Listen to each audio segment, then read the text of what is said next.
guys. So neta karon sa atong pispanan guys, na mahugta guys. Umantag pamahug. Video lang nako ang akong pispan guys, ang gamay ra guys, pero 1,000 kabok sulod guys. Nani sa buntod guys. So nani dre guys oh. Nani sa buntod. Pero nice source sa tubig dre guys, nara guys oh. Tinaw kay guys, ang tubig dre. Mainom pag yun. Nara guys. Guys oh. Pwede na siya mainom guys. Tinaw kay nga tubig guys. Dito na ikan. Guys, akong ipaawasan guys para puli-pulihan ang tubig guys sa atong pispan. Ara atong pispan guys oh.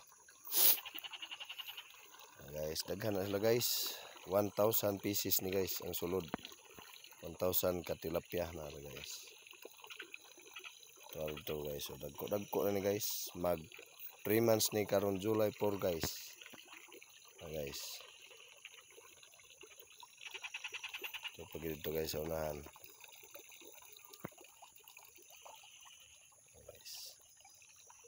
Guys, nagpaawas tag tubig guys, aron mapuliha-pulihan ang tubig guys. Nani sa tumo sa nanis buntod guys ha. Babaw ni sa mga guys, lasang ni dre, ay balay re guys oh. Dito yo ana guys. Pine tree na guys. Pine tree og kakawan sa buktamako. Pero na source og tubig guys para sa makat pispan dre guys.